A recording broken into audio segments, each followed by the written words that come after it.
GR Security got slapped. Wayland is not dead yet. NVIDIA kills off 32-bit support. And the Ubuntu Touch gets some Android app support. Sounds tasty. It's another great day for Linux, everyone, and let's go.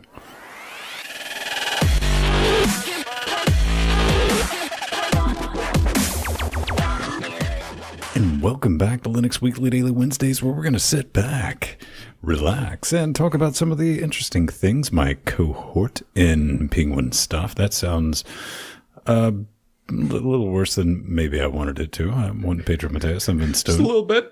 Yeah, we're just going to talk. And I am Pedro Mateus. Thinking about the holidays and all that fun stuff. We celebrated Doctor Who Day, and that went down pretty good. And we were thinking maybe there's not going to be a lot of news. We were wrong, Brad. We were wrong. Yeah. So, what do you think? You just want to jump right into it? Well, let's do it. Hang on. I heard that it snowed a little bit in Britannia, and everyone has lost their expletive deleted minds. Oh, yes, absolutely. Because I was at work today, and there was a little weather warning that showed up on an email, and then someone walked into the office and said, oh, yeah, everyone's leaving at like noon. So if you guys want to go, just let your boss know. And we were like, okay, all right. So at noon, we did a little round to see who was actually in. There was a lot of people in, so we didn't go because we're IT support. Then it was like at almost 1 p.m. we did another round. There were still a couple of people in, so we didn't leave. By the time everyone had left, it was almost 3 p.m., and by that time it was almost my time to go. So, okay, I got it like an hour off early, so that's good. Bring on the snow. I went to the grocery store. That's what I did. All right. So let's talk about this too. I think we can all sit back, relax, and say, actually, let's not relax. Let's just kind of clap and go, ha ha. Because, GR Security, man, that defamation suit that they were trying to throw against Bruce Perens, the judge kind of dismissed it, man. Yep. She outright slapped it down. Well, to be fair, she denied the slap claim, but she upheld the claim or the request to dismiss. So the case has been dismissed without prejudice, which means that GR Security or Bruce Perens can further pursue this if they want to. But the best way that you could possibly deny a slap request, which is a thing in California, it's the strategic lawsuit against public participation. And one of the claims that Bruce Perens made that when the case became a thing was that they were actually the GR Security people were going against the slap law. Mm-hmm. So they made that claim, and the judge said, nope, that's not the case. And she did it in the best way possible because she said the plaintiffs, that's GR Security, have not shown a probability of prevailing on their claims. That's like a slap across the face, if you catch my meaning. It is. I mean, it's kind of interesting how they stuck all that together because, breaking news, ladies and gentlemen, boys and girls, expressing an opinion alone does not, and I repeat, does not amount to intentional commerce disruption. And that's one of the things they were trying to throw in there. They're like, this guy was trying to hurt our company by saying disparaging remarks about our mother and our products. And, here's the thing, man. I mean, this is the thing. I'm kind of hoping that they're going to go out, cover themselves with clue pheromones, and run into a field of clues and catch one because they just need to drop this nonsense, and they should because this business, this whole thing that has went down has harmed their company, GR Security, far worse than anything Bruce Perens could have done. Basically. To be fair, though, Linus has already said his piece regarding GR Security. He said that they were a bunch of idiots. This is true. I mean, they're... Yeah. GR Security, listen, man. Do the industry a favor and quit acting like absolute tools. # come at me, bro. Come at me. Actually, come after Pedro. He's in a different country. It'll be more sporty. I'll be happy to take you on. It'll be brilliant. So, Xorg, it's still around, because everyone's chilling out with their new fancy Wayland. Some systems not so much, but Wayland proper. But it did get just a little bit of an update. A little bit, yeah. So if you were expecting new features, this isn't the release for you. But if you have this teeny tiny niggling issue that's been kind of hitting you in the stomach whenever you try to do something, well, chances are it's probably been fixed now. Version 1.19.6 is just a bunch of fix merges that have been accepted from the master branch. So they are now available, and most distros will probably, current distros, because seeing as Ubuntu doesn't really do like new versions of stuff unless it's a significant enough improvement to the LTSs. If you're running 1710 or if you're already running the 1804 beta, chances are you will probably get this at some point. Mm-hmm. But yeah, no new features here. It is Adam Jackson who posted this. He says that there will probably be another 1.19 release with the remainder of the 1.19 master fixes. So personally, I look forward to it. I'm always happy. I use X like most of everyone who plays video games on Linux does nowadays. So yeah, I'm looking forward to this, seeing what, if any difference these fixes actually make, which they probably will. But if you were expecting new features, this is not it. No, but they did fix, and I think it's kind of a very important, the non-ARGB cursor conversion with X-Wayland. Mm-hmm. That's been sorted, and the reason that's important... fixing Wayland issues. Yeah, it is very important, because Wayland's the next hot topic in this show. We actually have a little bit of news to talk about. And yes, you are correct by thinking the Wayland zombie apocalypse is near, and it's not necessarily. What do you think it is, man? Walk me through this business.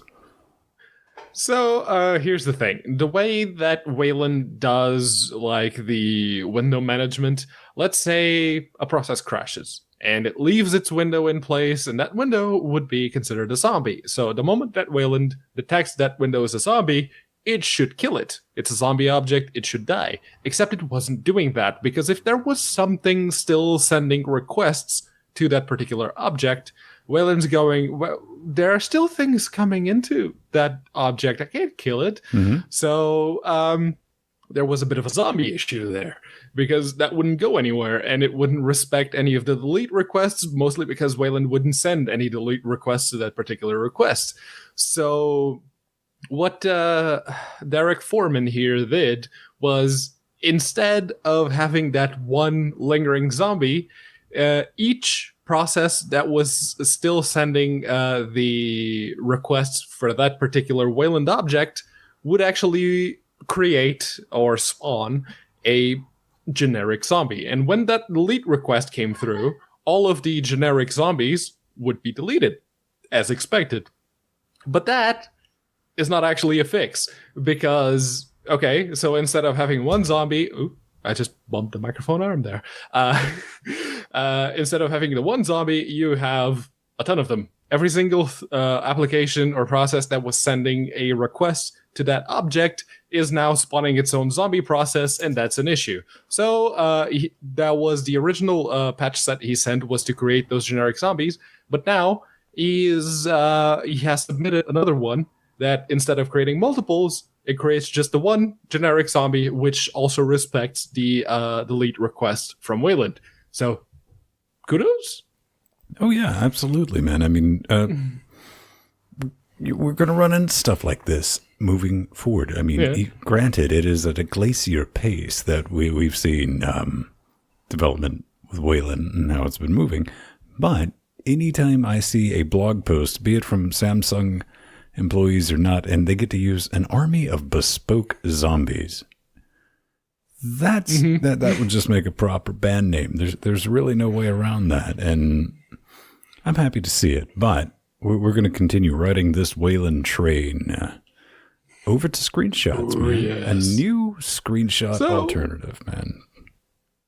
Yeah, if you've ever taken the screenshot feature in whatever desktop environment you're using on X right now for granted, well, welcome to Wayland, because you're either using the default that GNOME offers you, or Spectacle, that's what KDE offers you, or you're basically not taking screenshots at all.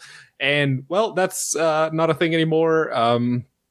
What's his name? I can't remember his name. Well, he goes by Lupo Darkale, something like that on Reddit, if that is his real name. And he created Flameshot, which is a teeny tiny tool, which, if you don't want to use that default from your Wayland session, well, now you can use Flameshot. Now, in his Reddit post, he did say, now Master works with Ubuntu 17 GNOME Wayland. Open brackets, it should, close brackets, period. So, does it work or not? Yes. I don't know, man. I don't know, man. I guess we do need to point out that this is for GNOME and Plasma currently. Like, that's really all it does. I did not realize, because I have not had a chance to play much with Wayland other than put it in my veins when it gets ready and it gets baked. I didn't realize screenshots were that of an issue. Then I watched the Reddit thread. All this business is going to be in our show notes. Go check that out, about the holy war of this should be simple, it should be an extension, but security. And that was kind of a fun read. I do kind of think this kind of points out, like, if you were thinking old Wayland still has a long way to go, well, you should step up and claim that prize, because it kind of does. And again, something security argument, why this should not be done the same way it's done in X. I understand that. I can wrap my tiny little primordial brain around it, but hey, man, that's a cool tool. I looked at it and it's like, man, this 2037's not going to get here soon enough, Pedro, when we finally get everything. No, absolutely not. Set up. So, with that whiz-bang business, let's talk about something that has not upset anyone at all.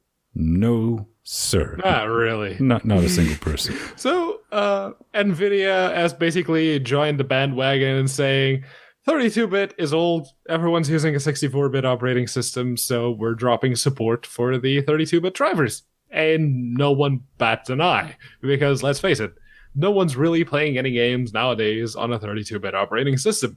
I do have that one 32-bit machine that still runs a 32-bit operating system, but it's an old ThinkPad T42. I'm not playing any games on that. No. It's mostly right now it's just like a Thunderbird / Firefox machine. So, And NVIDIA do say that they will be supporting, with just security patches and whatnot, the 32-bit drivers until 2019, at which point those will drop as well. So that's fine as long as that multi-lib support for those 32-bit games that you still have in your Steam library will keep on working, NVIDIA. Well, here's the thing. I mean, gaming's going to be a thing. If you're gaming on 32-bit system with that old of a card, I said this on our Saturday show, if you want to go check that out, you don't have a good argument. You just don't, because you're not playing, you don't have the technology to play the latest and greatest, like from the last generation, much less currently what we're going to be rolling out in 2018. But here's the thing. Here's the absolute thing with me is I like to play the Flying Spaghetti Monsters advocate on things like this. But I spent most of this morning racking my brain organ, and I was unable to come up with like a legitimate reason that NVIDIA should maintain 32-bit support. And it's like, here, man, I understand a lot of people like, but security, if there's a massive security issue, they're going to patch it. Yeah, they will. And it's, okay, you can probably make the argument that there are a lot of people with old video cards that are still like to play games, especially people on the Fermi or prior NVIDIA series.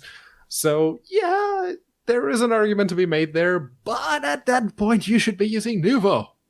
Nuvo is 32-bit support for Nuvo isn't going anywhere, last I heard of. So yeah, That is true. So you might want to pause and unpause your video there, buddy. It looks like you got a little ice going through your veins. So coming up next, we want to talk about everyone's favorite hipster text editor, and that is Adam. Dave Will says, "Hey everyone, early Christmas present from the Adam team. Official Linux package repos for deb and RPM based distributions. You can check them out. Updated Linux installation steps, and yeah, it's the, yeah. I mean, I went and checked it out. It's like, what's this Adam thing everyone's talking about? It's the new hotness. It's what all the kids like to use, man. No, it's not new at all. It's actually the OG Electron text editor. I don't know. We probably mentioned it at some point while Strider was on the show, but it is very much the first true mainstream Electron app that got everyone thinking, oh, this web development thing can actually translate into desktop app now. Yeah, if you want your text editor to use 2 gigs RAM, sure. No issues there. Yeah. I mean, it's definitely a thing. I tried it because it's got official packaging now and it's got a repo. Dev file installed without issue. I've never played around with that. Never really researched it, looked into it, and I was like, oh, look, it's Electron Rep. Nope. So I'll finish this, and it's the dev file uninstalled without issue as well. So that's the end of that story. But we do have a little bit of audio news, and it's coming from KX Studio, Jack 2 1912 release, and more importantly, you might say, future plans. And, you know, as someone who has been using Jack audio server for the Linux for the last 3 days, I believe that, you know, myself fully qualified to speak on behalf of the community as a whole now. So, but the author, the maintainer of Jack 1 and now Jack 2 points out that currently right now, Jack 1 is basically going to be in maintenance mode from now on out. All the focus will be going on new features into Jack 2 in hopes that the apparent holy war between Jack 1 and Jack 2 will end up getting resolved. And I think that is good because all of the development for the new features, as I said, will be taking place in Jack 2 codebase. It's always good to get a note and an update with this. If you don't know what Jack is, it's a sound server that makes Pulse Audio look sane. It makes Pulse Audio look like child's play. It's not that bad. It's pretty interesting. We're currently using it right now. This just happened to pop up on my radar because I've been doing a lot of research into Jack, and I'm learning about the community. That's one of the good things with Linux, and, you know, basically any open source project or anything like that. There's always politics and stuff involved on top of everything else. But it's good to see it moving forward, and I want to say good on that. So what we get up next is something that has never, ever been brought up before. No, absolutely not. No. What's his name? Christian F.K. Scholar? Scholar? Something like that. And he is asking his viewership, why hasn't the year of the Linux desktop happened yet? And he goes into a very long article, which I read through. And he first he goes into things that have held us back. He talks about the fragmentation. We've talked plenty about that. The lack of special applications. Yeah, Photoshop still isn't on Linux, so that's still an issue. Lack of big name applications. Again, Photoshop. Lack of API and ABI stability. Okay, he may have a point there. Linux is a bit of a moving target. It's always been. And yeah, that could be an issue. But with everything going to web, and as much as we hate Electron, it's kind of possible to see how that's not going to change anytime soon. So that's not even an issue. He talks about the Apple resurgence. Yes, they gained a whole of 3% of market share. over the past couple of years, yeah, real resurgence there. Listen, man. Listen, Microsoft's aggressive response with Windows 10. If you want to go piecemeal obviously. by this, you can definitely do it. But here's the thing. It was the decided lack of Microsoft not creating Linux Bob.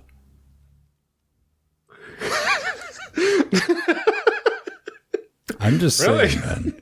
That's where we would have taken off. No, listen.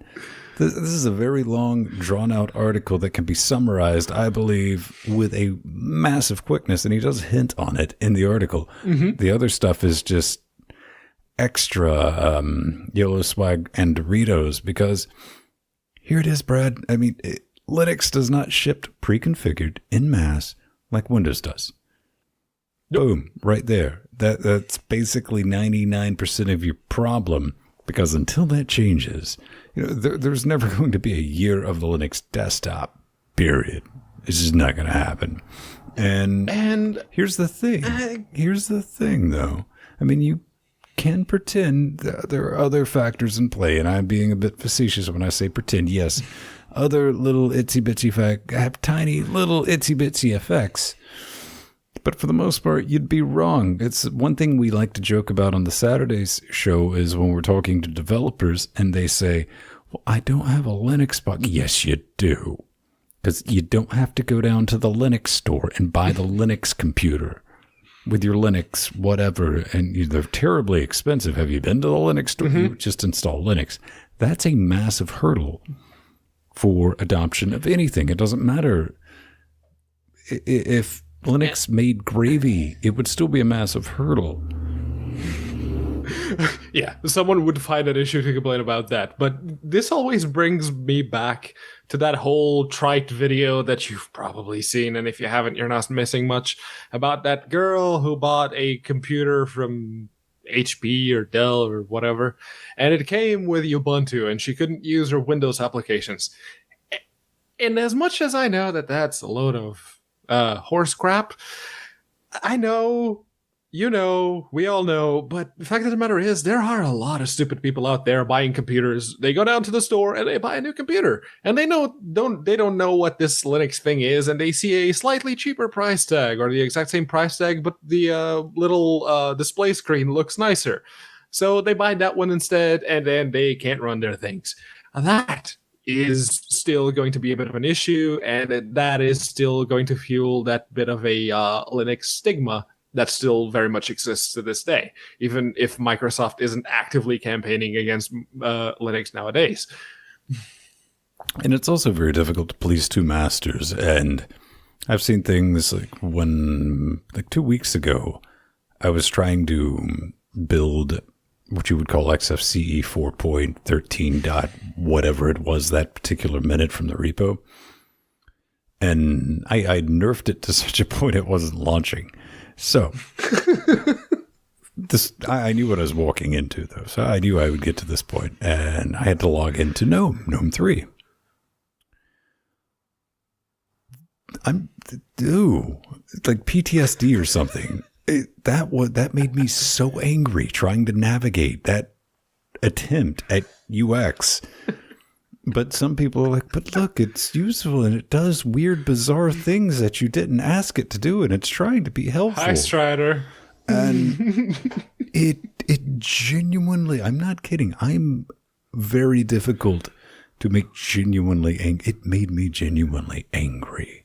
And you're never going to please people like me when I'm yelling at cloud seeing stuff like that. But on the other hand, you also need whiz-bang stuff like that to sit somebody down, but it better be able to cash the check that it writes. Mm-hmm. And I think we're not quite there. But on that topic, man, maybe we should just take it all back and give everyone that newfangled KDE 2, man. Yeah, let's turn back time to the good old days.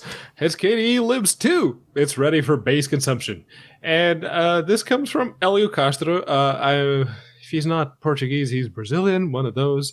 And he, in time for Christmas, he says he did a port of KDE Libs 2.2.2.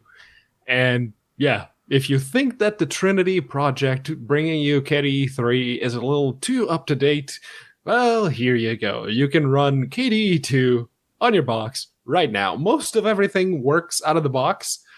He said he had some issues with old Qt not exactly rendering properly on RGB outputs. That's your VGAs and your DVI-As. Did early DisplayPort actually do analog? I don't know, but I don't think so. No. Well, mostly VGAs and DVIs. So, I mean, it's a project, I guess. It is a project, and KDE 2 was all right.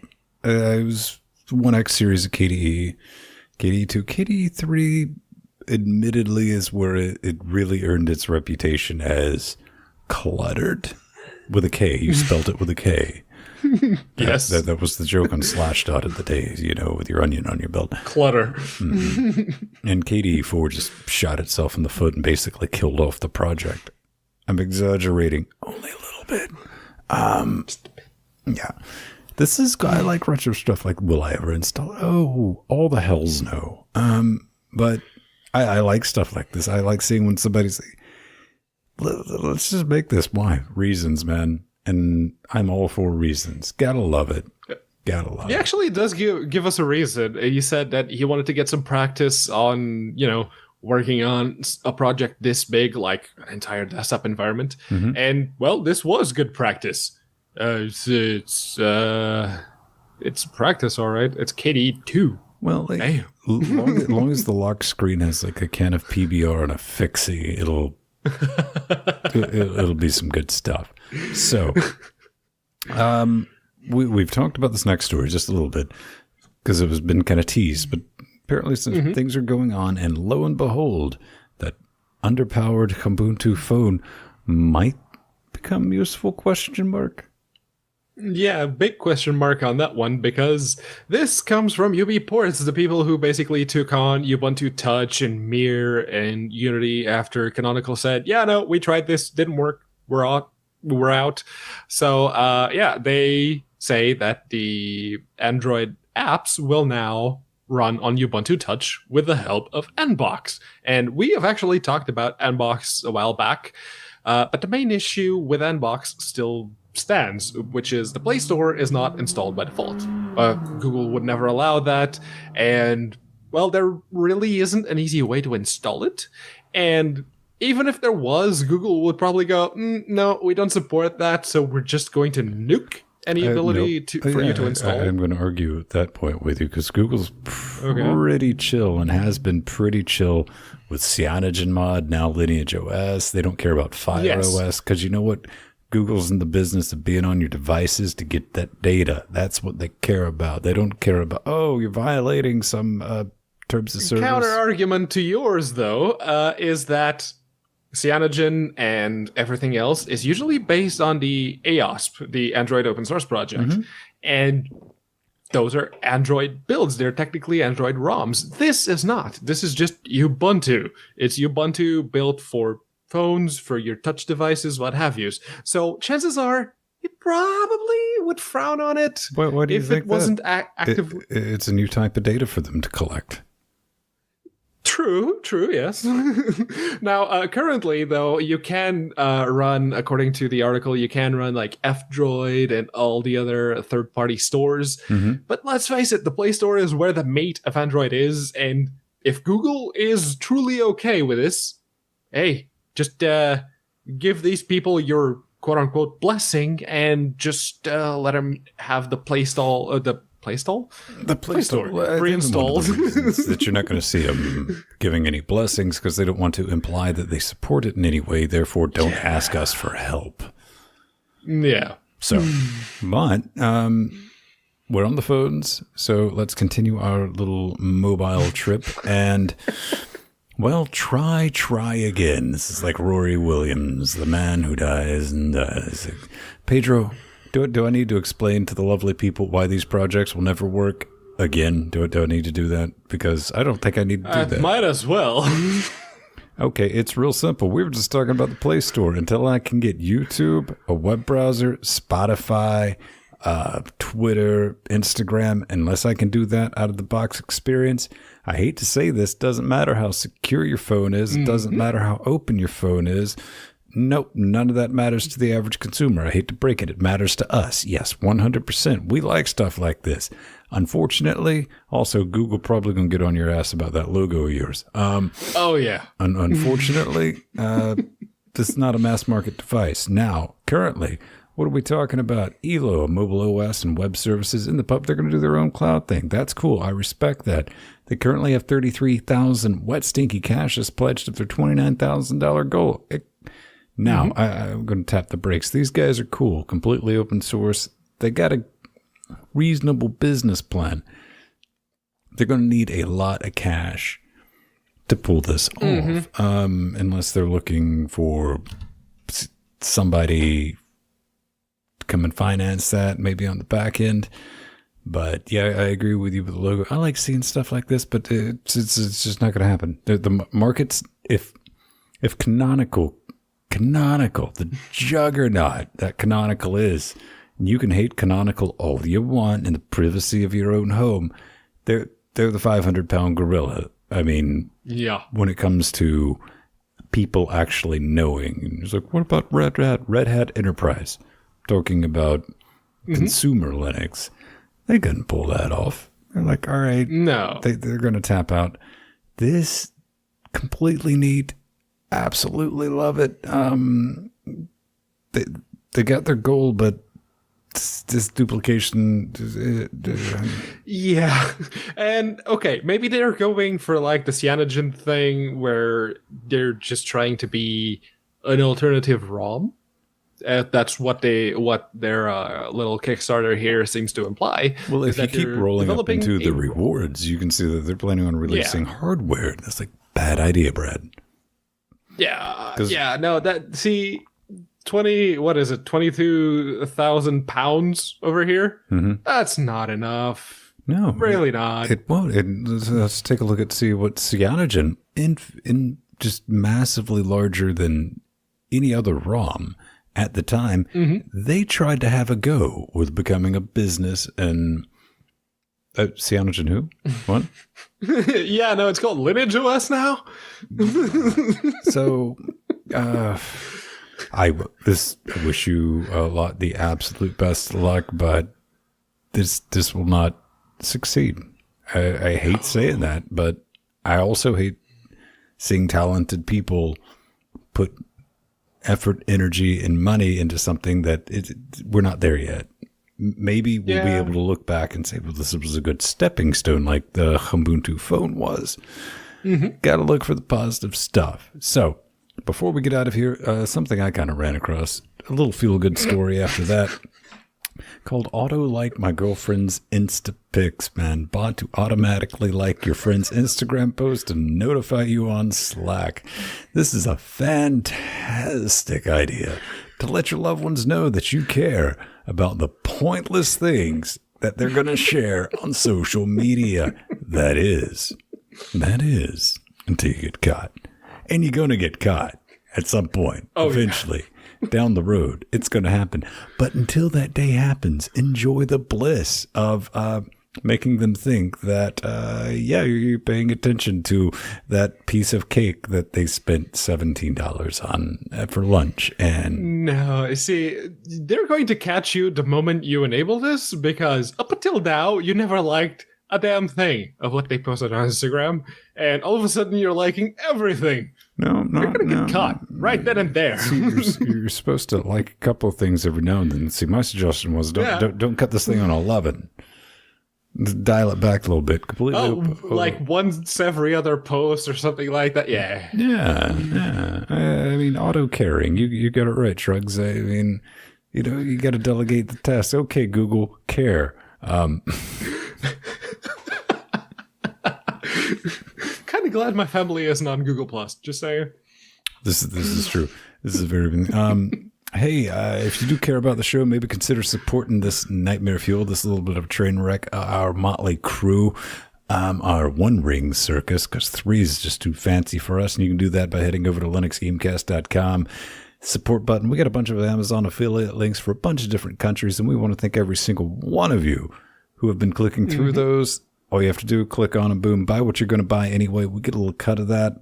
We got a Wishzone. We got some big ticket items still up there that's, I just dreaded that every day when I look at it. Newegg affiliate links, the old fashioned, remember back in the day when there were PayPal donations and that newfangled cryptocurrency, Bitcoin and Bitcoin there Cash. are 2 QR codes now. Hey man, we got that Bitcoin Cash. Listen, you got it. You're not going to do anything with it. Give it to us and maybe we can find something to do with it, maybe. Yeah, it's worthless nowadays anyway. Just give it.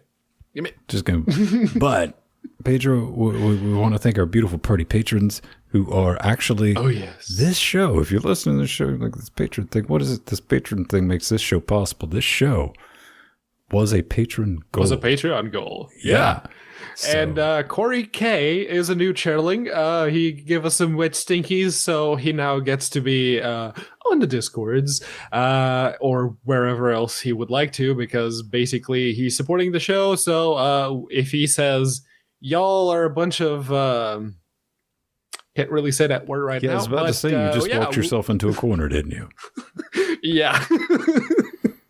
And then we also have Nubbn, which is the new Deathnote. Yeah. He kicked in at a slightly higher amount. Thank you very much, Nubbn. And Maddie, because Maddie is, Maddie is kind of like us. He enjoys inflicting the pain of knowledge on other people. And then said some things during last week's Beat the Freemans, that... he would actually suffer physical pain if someone was to get him a Euphoria 404 little thing that he had on the Amazon wish list. And Maddie said, you know what? I have this gift card. So here you go. Yeah, man. He's a returning member from our fine upstanding Cannibal Wool, because this box right now that we're running on, our Ryzen box, we call it the Mad High Power Supply. But kid you not, go back, listen to the live show. Even if you're not a patron, you will get it 3 days after everyone else. But we have new in our arsenal, the Euphoria UFC 404, 4 inputs. And you can see us playing around with it. Really cool. I mean, I'm digging it. What it allows us to do is true 4-track recording. So that's for future things. We're working on stuff we're not talking about because we're being shifty like that, because we're not 100% positive we're going to be able to pull it off. Yeah, on our we actually budget. don't know what's it going to be. Right. A lot of stuff up in the air, but you do get to send a little card, and Maddie sent a nice little thing, man, just telling us, he's like, I can't say what you wrote on the show, Maddie. Go back and watch Saturday.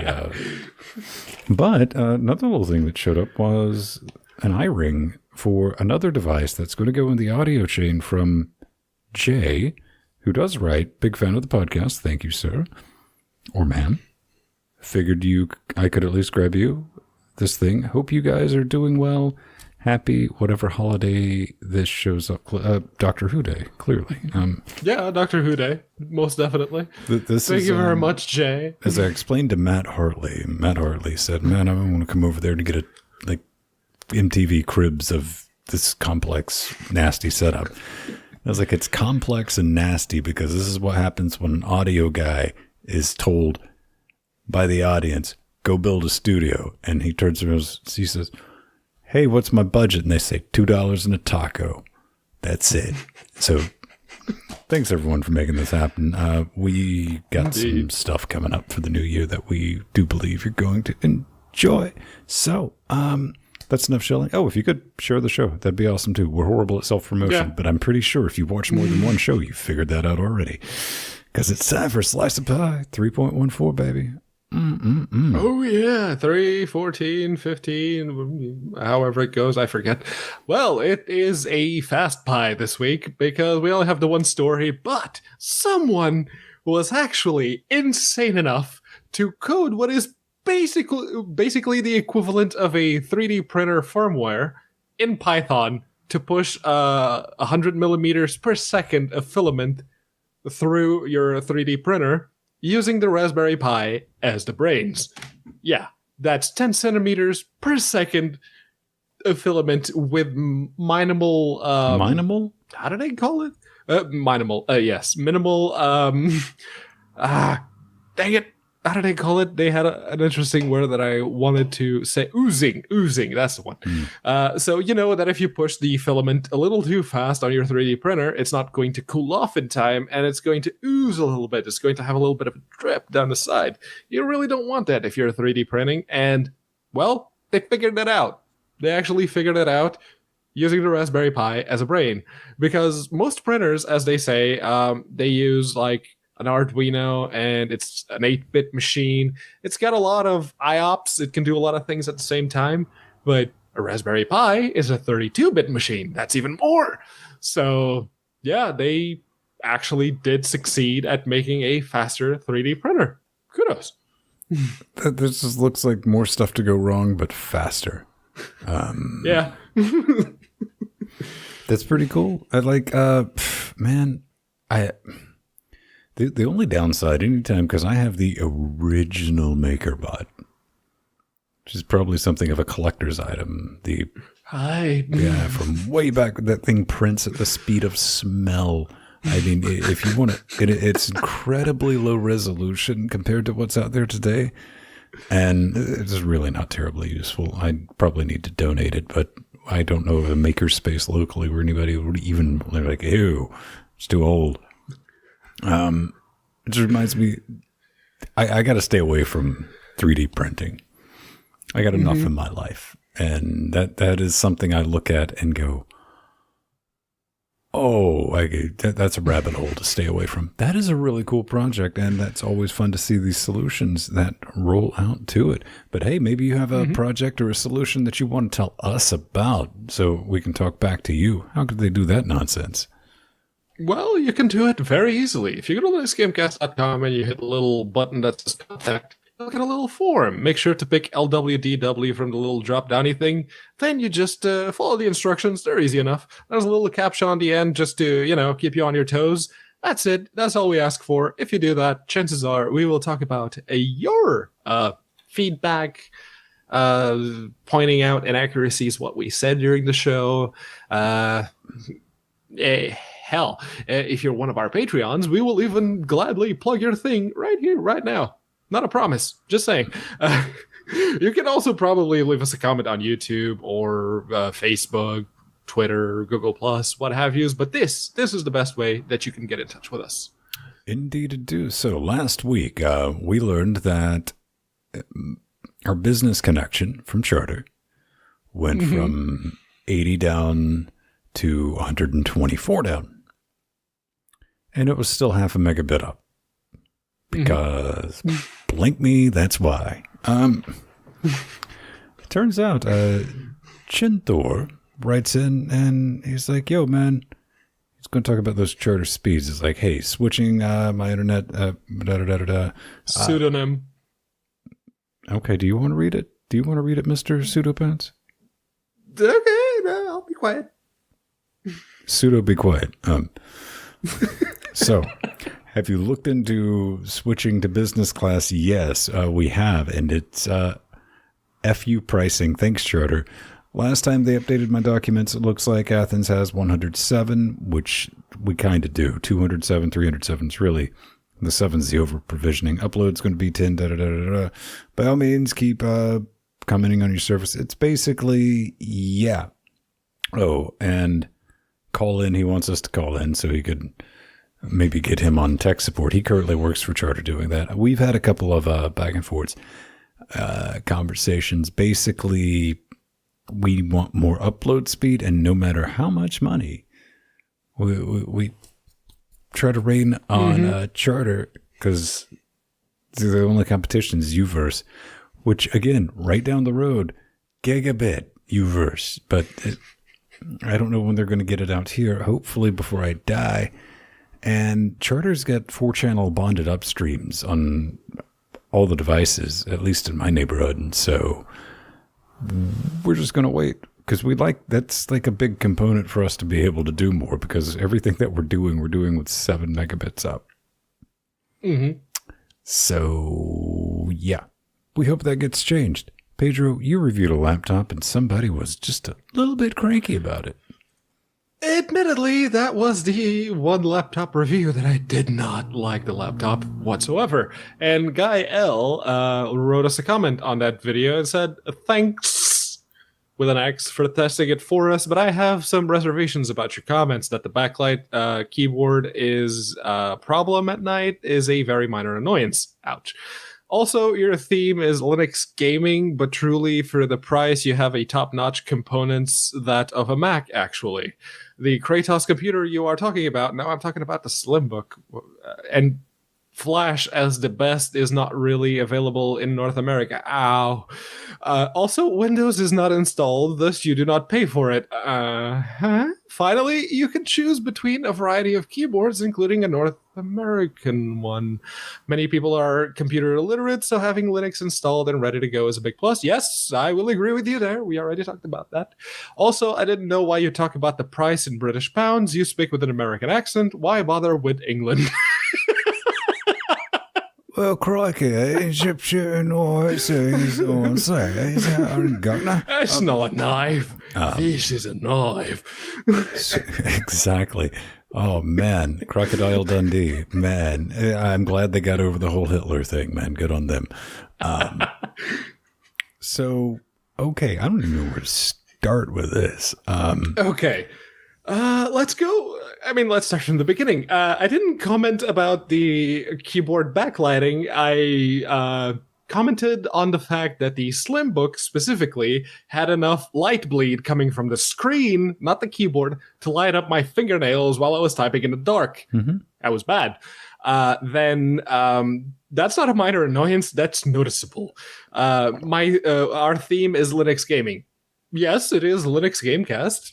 You have a point there, but the actual laptop that we did talk about, which was the Kratos, that I very much said in my review that branding that particular laptop as a gaming laptop was a mistake because it was a very good desktop replacement laptop, but as just a gaming laptop, it wasn't really shining, so to speak.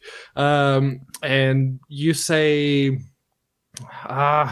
the keyboard thing, yeah, I could also get it with a North American layout, but the North American layout has the exact same issue as the UK layout that Slimbook sent me, which was the delete key is down by the space bar, and the power button is where the delete key should be on a laptop. You call that delete key what it is. Wrong. It's just wrong. It's like, why would you have the power button look like any other key? And in a place where you just immediately go, that's instinct at that point, you just go for the delete key and you put the laptop to sleep. Mm. Ooh, thought that was a good idea. Oh, no. Listen, I'm just going to say, Gael sounds like the type of person who's installed for Linux and feels it is his duty to incoherently ramble about stuff he knows not of. So, on that Strider, you have some competition. Yeah, I know, right? Jeez. I think that's going to do it for the show. It's been another great day for Linux, everyone. Pedro, can the people find you over at Unaccounted For on the Twitters? You can find me at the Vin Stones. Yes. And most importantly, stick around for the credits because here they go. That's why Macs are wrong, Linux nerd.